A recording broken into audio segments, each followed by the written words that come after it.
Makan malam bikin gemuk. Makan malam bikin gemuk. Fakta apa mitos? Bisa dibilang fakta, bisa dibilang mitos. Ya, sebenarnya faktanya adalah. Halo, assalamualaikum warahmatullahi wabarakatuh, teman-teman. Saya Aji Darminto. Terima kasih sudah klik video ini dan kita akan bicara tentang mitos-mitos turun berat badan. Ya, ini sering berlaku mitos-mitosnya. Jadi penting buat teman-teman yang sedang program atau pengen sehat perlu tahu juga gitu ya. Mitos yang pertama, gemuk nggak apa-apa, yang penting sehat. Ada yang bilang kayak gitu. Oke, teman-teman, bisa jadi teman-teman gemuk tapi sehat. Itu namanya merasa sehat. Tapi tahukah teman-teman bahwa orang gemuk itu punya risiko kardiovaskuler, penyakit degeneratif yang itu tidak kelihatan saat ini. Dalam jangka panjang itu sangat berpengaruh, ya. Jadi tidak ada istilahnya gemuk sehat.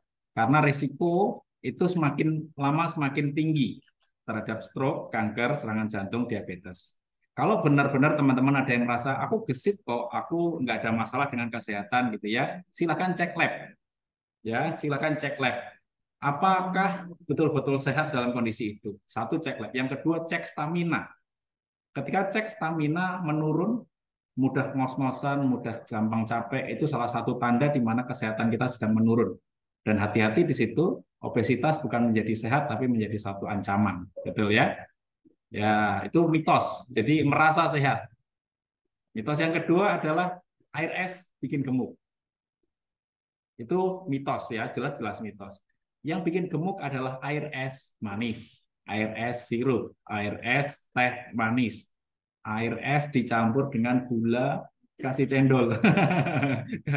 Angka kalori. Air putih sejatinya 0 kalori, teman-teman. Jadi mitos air putih itu bikin gemuk. Jadi saat ini kalau ada coach yang menyarankan teman-teman untuk minum air putih lebih banyak, ikuti saja ya. Karena air putih itu akan membantu teman-teman metabolismenya jadi lebih cepat, ginjal lebih sehat, kulit terhidrasi, lebih kenyang, nggak gampang ngemil gitu ya, banyak manfaatnya.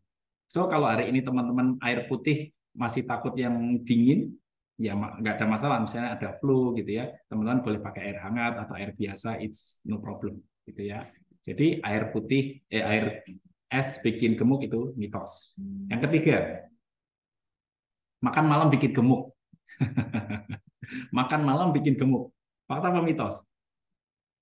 Bisa dibilang fakta, bisa dibilang mitos ya. Sebenarnya faktanya adalah ketika teman-teman pagi sampai siang sampai sore bahkan terjadi defisit kalori dan makan malamnya dimakan, tetap makan malam dan ternyata total dalam sehari itu tetap defisit kalori, teman-teman nggak akan naik berat badan. Jadi kembali lagi, ketika teman-teman dari pagi, siang sampai bahkan ditambahkan makan malam, tetap defisit kalori, oke, teman-teman itu tetap turun berat badan. Sebaliknya, makan malam yang bikin gemuk adalah siang sampai sore tidak dijaga makannya, tidak tahu kalorinya berapa, tidak tahu kebutuhannya, akhirnya malam ditambah makannya. Jadi makan malam memperburuk input kalori atau memperburuk kalori yang masuk. Nah, itu dia yang bikin gemuk.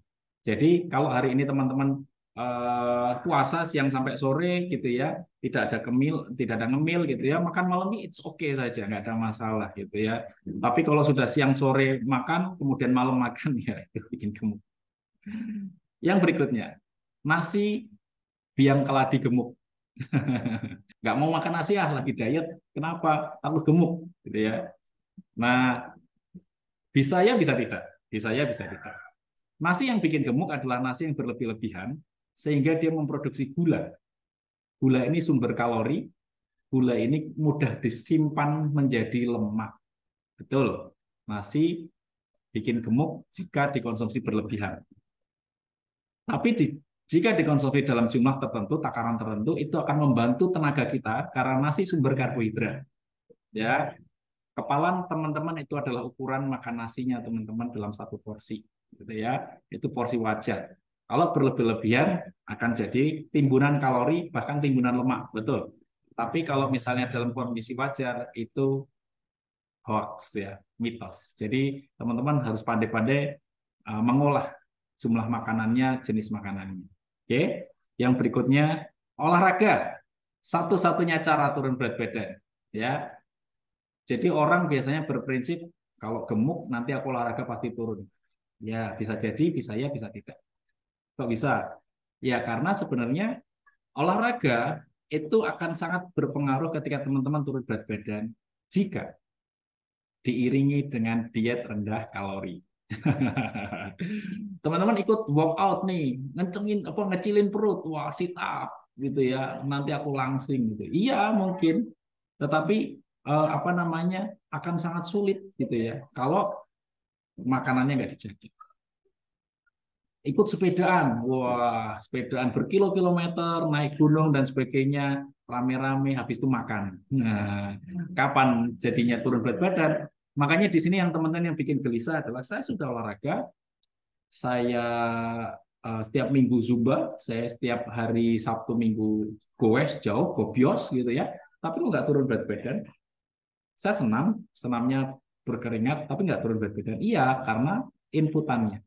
80% yang menentukan nutrisi, olahraga hanya akan memperbaiki di 20%-nya. Jadi tidak ada fitness konsultan atau ahli gizi atau gym trainer yang akan menyarankan boleh makan ngawur gitu ya setelah olahraga. Nggak ada. Gitu teman-teman. Mitos selanjutnya. Saya gemuk tulang. Saya gemuk tulang. Oke teman-teman, sejatinya rangka manusia angkanya mirip.